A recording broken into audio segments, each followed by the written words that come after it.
start.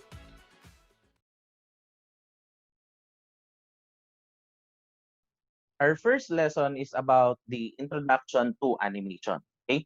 Pag-aaralan natin ang about sa animation. Meron tayong history, meron tayong definition, at meron tayong mga tools na ginagamit ng mga animator noon. Pag-aaralan din natin dyan yung today's animation and animation trends. That includes also the animation in the future.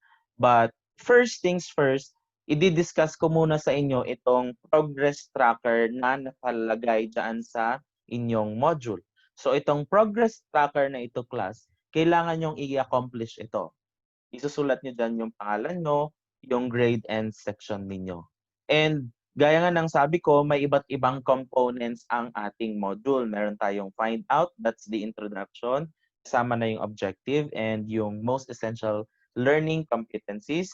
The try it, discover, keep in mind, assess, and additional tasks. Okay? Yung keep in mind dyan, class, it's just the summary of the whole lesson. Okay? Now, dito sa progress tracker natin, fill upan nyo yung date, time, and action under dito kung kailan mo ginawa yung components na yan. Okay? Susulat nyo din dyan yung what have I learned from my lesson, what did I find easy in my lesson or activity today, what did I find difficult this day, and what do I need to do next day. Okay? Pipirmahan yan ng parents niyo at susulat yung pangalan niya para malaman nila kung hanggang saan yung inyong natapos. Next is proceed na tayo sa find out. Dito sa find out class, yung makikita ninyo yung target most essential learning competency wherein you need to analyze animation and its history, know the basic animation concepts and techniques, discover the uses of animation, and explore the latest animation trends and its future use. So at the end of this module class, you are expected to learn animation history, concepts, techniques, uses, and latest trend in the 21st century and the future. So you are expected also to use the internet to research words related to the topic. And you are advised to create a creative portfolio on animation. So to start with, entering the realm of animation. So ano nga ba ang animation? What is animation? Okay? Animation is a motion picture made by photographic successive position of inanimate objects, same as puppets or mechanical parts. Okay? The most common source of the word animation comes from websites like dictionary.com, which states na yung sinabi, yung definition kanina. A motion picture made by photographic successive position of inanimate objects, same as puppets or mechanical parts. And meron din tayong definition that comes from Merriam-Webster Online. So take note, Merriam-Webster Online.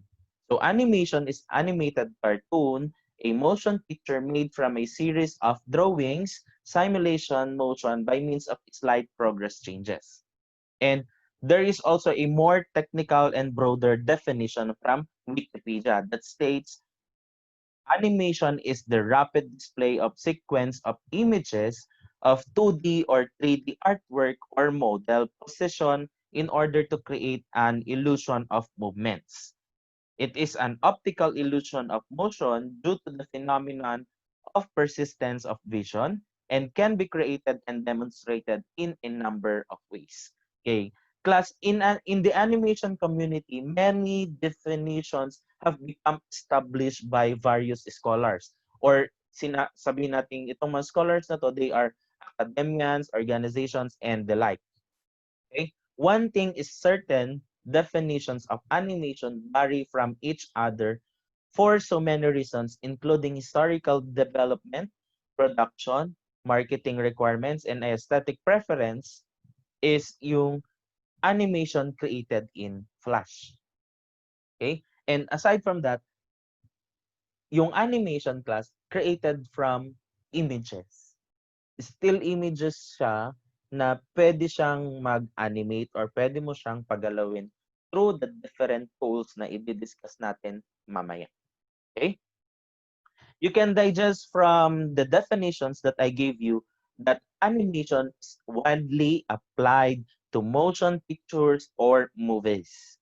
First, it is a successive series, sequence, and progressive display of drawings, photographs, images, and inanimate objects in 2D or 3D works. And secondly, animation is used to create the illusion of movement due to the phenomenon called persistence of vision.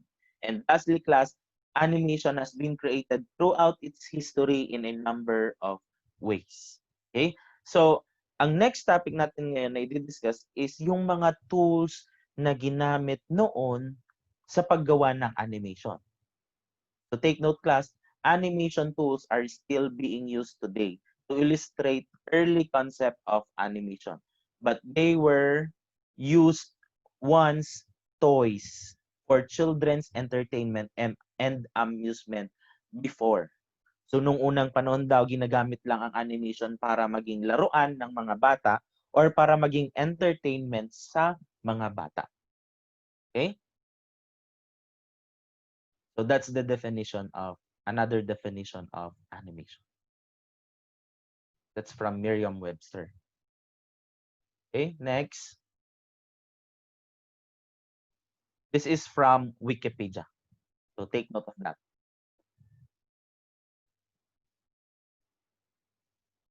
So let's proceed to animation tools. We have different types of animation or different examples of animation tools.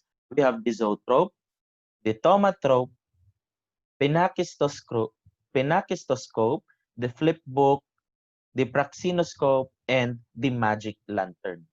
So there are 6 animation tools. Meron pang mga iba't ibang animation tools pero ito lang yung i-emphasize natin for now. Okay? Let's proceed to the Zotrope. Pag sinabing Zotrope, Zotrope was said to be invented in China 180 AD by Ting Huan, which was made from translucent paper panels painted with sequence of action which when turned a right speed would appear to move. The modern version of Zoetrope was produced by William George Horner, which was of cylindrical shape with slits along the side, and inside are pictures of progressive photographs which when spun and viewed from its slit an illusion of movement is seen. So para makita natin kung paano na-imbento ang Zoetrope or kung paano siya nagawa, I have here a video clip para mas maliwanagan tayo. Right, we have the Zoetrope and some horse riding this time. So this is the cartoon inside, the Zoetrope and optical animation toy, Victorian toy. Particularly nice looking one, this one. It would look just nice sitting on the side. So let's take it for a spin.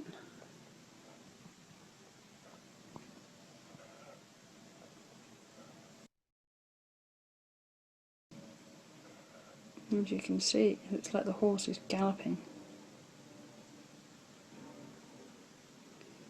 Now I spun this anti-clockwise, so I wonder what it would look like if we spun it clockwise. So, as you can see, that's what it looks like in between the slits. So let's turn it clockwise now. Yeah, it looks a lot better, doesn't it? The horse looks like it's going faster. Okay, class. So nakikita nyo habang gumagalaw yung object or yung cylindrical shape na yan, meron siyang mga slit or mayroon siyang mga spaces in between. Tapos pag pinapaikot siya, yung mga still images dun sa loob ng Zoetrope is parang gumagalaw na siya pag pinaikot mo siya. Okay? Yun yung Zoetrope. So, let's proceed to the Tomatrope. Pag sinabing Tomatrope class, Tomatrope was a toy of the Victorian era. which was a circular disc with two images on each side. And its center is tied to a string so that when it's turned quickly, images would seem to appear to be combined into one image. Okay?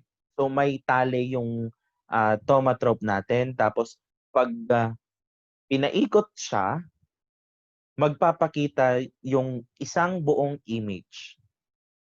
Let's see or let's check this video. Hello, welcome to another monster of a video. Dreamcast TV. If you like time travelling, then subscribe to my YouTube channel and click on the like button to preserve our heritage for future generations. Here's a really cool toy with a fancy name, Zotrope. It's probably the granddaddy of motion picture and animation, believe it or not. It's like the basic atom of animation from which everything else is built on. Of course, it's just an optical illusion which makes use of the theory of persistence of vision. I made this Zotrope myself, but the original ones date back as early as the... So yun class, nakikita nyo dyan na yung image, merong dalawang image back to back, yung cage ng ibon at yung ibon. So iniikot-ikot siya para magkaroon ng force doon para makaikot siya. Then pag binitawan siya, mabubuo yung image, nasa loob na yung ibon, nasa loob na ng cage yung ibon. Okay. Ganun yung sa tomatrope. Magiging as one image yung maproproduce niya. Okay? Next will be the penakistoscope. Pag sinabing penakistoscope class, it was invented in 1831 by simultaneously by Austrian Simon von Stamfer and Belgian Joseph Plateau. So it was a technique created before the creation of the cartoon-based picture. Okay, technique siya. And ito class, penakistoscope included simple drawings moving simultaneously, giving the effect of animation. With this method, a person could create a variety of animated characters. So, iba't ibang drawing siya, pero kapag ginamit siya or nilaro siya, makakabuo siya ng variety of animated characters. So, i-check natin itong video na ito.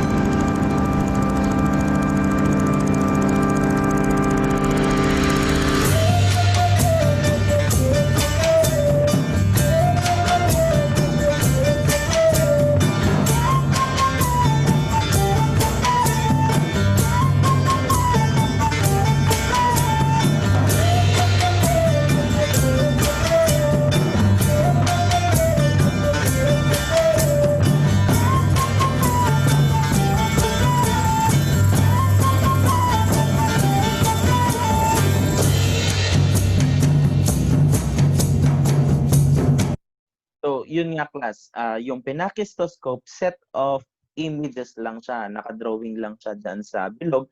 Pero pag pinaikot yan, bubuo siya ng animation. So, para na siyang gumagalaw. Okay? Next is yung, usong-uso to eh.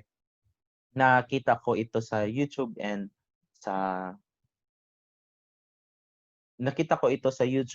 sa Facebook. Meron tayong tinatawag na Flipbook. Yung Flipbook class, it was patented in 1868 by John Linnet. A flipbook is essentially a series of sequential pictures which when flipped at high speed creates an illusion of motion. So, ang ginagawa dyan, yung parang notebook, yung makapal, tapos page by page, dinodrawingan siya, at kapag binilisan siyang i-flip, makakabuo siya ng animation. Okay? Yun yung flipbook. Next is the praxinoscope. Pag sinabing praxinoscope, more complicated version of Zotrope lang ito. and it is invented by Charles Emile Raynaud. Okay? So si Charles Glass eventually ginawa niya itong praxinoscope para makabuo ng first animated film in Paris, France during the year 1892. So take note, class, Charles eventually created the first animated film in Paris, France in 1892. Okay? Lastly, class, yung magic lantern. Yung magic lantern, para lang siyang classic projector or yung simple lamp and translucent oil painting. So itong magic lantern, class, prino-project lang niya kung ano yung nakalagay dun sa translucent oil painting. Okay? So meron akong video dito ng Flipbook. Panoorin natin.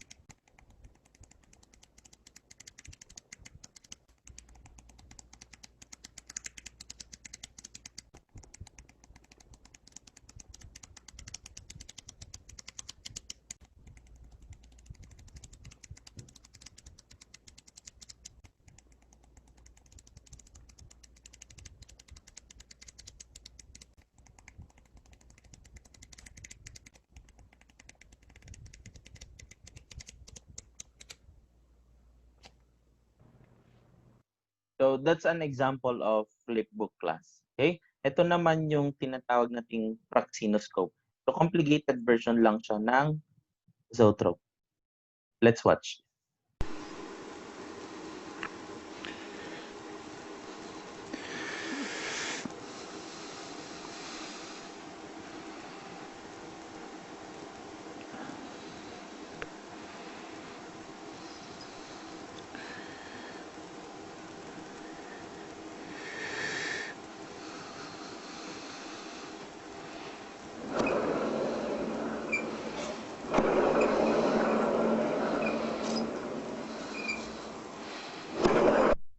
So that's praxinoscope. And lastly, yung magic lantern. Hi, this is Melissa Cole, curator of the Oshawa Community Museum. Thank you for joining me today for our monthly podcast series. This month's podcast features an artifact from our toy collection called a magic lantern. Magic lantern is the popular term for 19th and early 20th century slide projectors. They are unrefined versions of modern-day slide projectors. The name Laterna Magica was coined by Danish mathematician Thomas Wagensten in the mid-1650s. Magicians and entertainers were the first practical uses for projection devices as objects to create fantastic illusions in their performances. During the late 1700s and the early 1800s, itinerant showmen traveled from town to town giving shows with small tin lanterns. For a few pennies per person, these entrepreneurs delighted both children and adults with the magic of projection, live narration, and music that were incredibly popular 100 years ago. Professional showmen and many photographers clamored for a more elaborate device capable of projecting brighter pictures to larger crowds. Showmen and lecturers traveled regional circuits. So ayan, class, as you can see, yung magic lantern, prino-project lang niya yung translucent oil painting na nilagay dun sa loob. So ipro-project niya lang yan para mas lumaki siya at magkaroon ng animation. Mapapanood nila kung ano yung nakalagay dun sa translucent oil painting. Okay? Pero class, yung animation tools na ito, nag-disappear siya at the end of 21st century. At may mga makabagong methods or there are new methods were introduced which resulted in the advancement of cartoon-based picture. And gradually, animation advanced to greater heights, and now several professional fields use the above tools and techniques to impact knowledge or express ideas. So ginagamit na lang siya for or to impact knowledge para magkaroon ng knowledge ng iba na gumawa ng animation at to express other ideas for animation.